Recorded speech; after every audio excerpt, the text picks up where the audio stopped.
So, update on the Disney Gina Carano lawsuit. Disney has responded, amazingly. First Amendment right, apparently. Okay. It's not a good argument.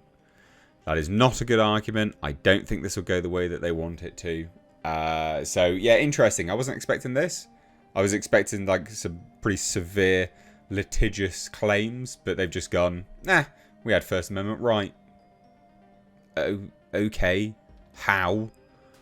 Anyway, hit subscribe if you're new here. Turn the bell notifications on. And stick around for some more stuff. So let's take a look. Disney argues First Amendment right to fire Gina Carano for offensive posts. How? How on earth do you argue that? So this came out on Tuesday, by the way. But this has only just come out today. So Disney argued Tuesday that it had a First Amendment right to fire Gina Carano, the actor who played a bounty hunter on The Mandalorian.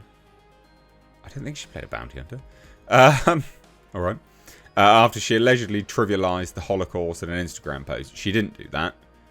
Allegedly trivialized it. She didn't.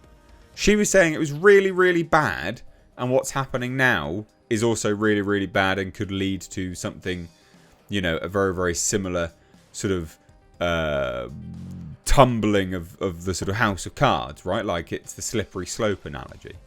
She didn't trivialize it.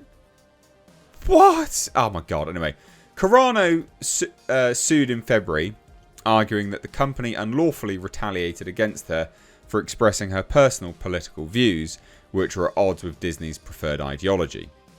Which her sort of motion filing was really good, but Disney's lawyers have now filed a motion on Tuesday just to straight up throw out the lawsuit, because they're arguing it has a constitutional right not to associate its artistic expression with Carano's speech. I do not think a judge is going to go for that, because my god, the precedent this sets. I'm just going to go out on a limb and say no, this is not going to go down the way they want it to. Because can you imagine the precedent that sets? We've got a constitutional right not to associate with this this actor's speech. You could use that for anything, to get out of anything. You can't. They cannot possibly allow this to go through. My god, they've got to have something better than that. So the case touches on a hot button controversy over speech rights on social media. Elon Musk, the owner of X, formerly known as Twitter, announced last August that he would pay the legal bills of employees who had been fired for their posts on his platform. He later agreed to fund Carano's lawsuit against Disney. There's also some other people that he's funding a lawsuit against. I am so shocked by this. So Disney... oh my god. Anyway, so Carano was fired in February. And they say this after she analogized the treatment of modern day conservatives to the... It wasn't even modern day conservatives. That's not what it was about. It was about vaccinated and non-vaccinated.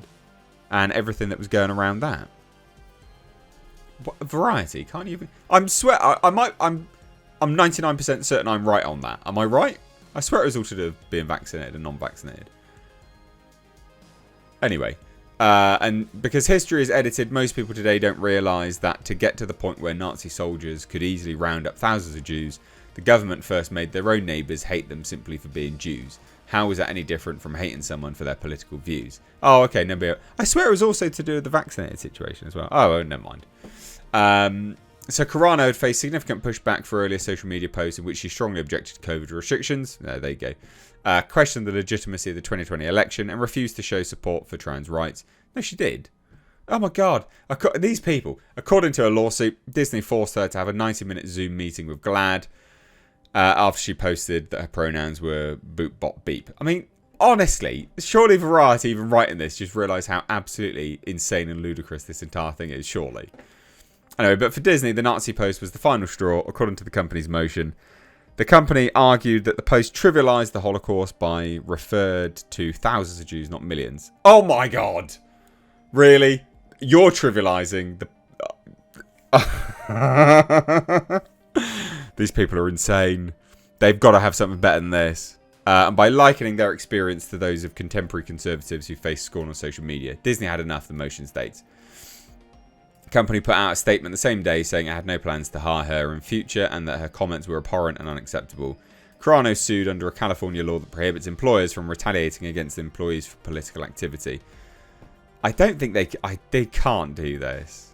So in its motion to dismiss, Disney argued that there is a broad exception for companies whose business is to engage in speech, such as newspapers and entertainment companies. To support its argument, the company invoked a law review article and a commentary written by one of Carano's attorneys, UCLA law professor Eugene Volokh.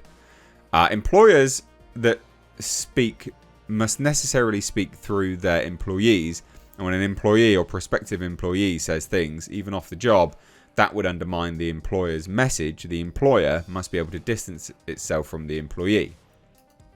That's what Volk wrote in 2022. Disney also cited 2 Supreme Court cases, Boy Scouts of America versus Dale and Hurley versus Irish American Gay, Lesbian and Bisexual Group of Boston, in which the court held that the organisations could not be compelled to associate with supporters of gay rights. Disney thus was entitled to protect its creative speech in the Star Wars series. I don't think they're going to... I don't think this will go well. From association with views Disney and many viewers and potential viewers considered offensive and contrary to Disney's values. The company's lawyers wrote, Carano's presence as a prominent actor on The Mandalorian interfered with Disney's choice not to produce a show associated with her beliefs. Carano has also alleged sex discrimination, arguing that Disney took no action against male actors Pedro Pascal and Mark Hamill when they made social media posts analogizing President Trump and his supporters to Nazis. They did do that. Disney argued that those statements were not comparable to Carano's, and also that it would not matter if they were. The First Amendment protects Disney's decision to disassociate itself from some speech, but not from others. They're like, well, rules for thee, not for me. That's literally what they're arguing. The company's laws wrote, the First Amendment mandates deference to the speaker's own decisions about what speech to associate with, even if others might consider those decisions internally inconsistent. Carano thus cannot stake out a discrimination claim by alleging that Disney accorded different treatment to different statements by different actors, even though you've admitted that you did. Wow. I'm kind of speechless. I'm genuinely kind of speechless. Thoughts? This is insane. We've got First Amendment right. We can do whatever we want. Rules for thee, not for me. Ha ha ha. That's literally what they're saying. This is nonsense. Leave your thoughts down below. Take care.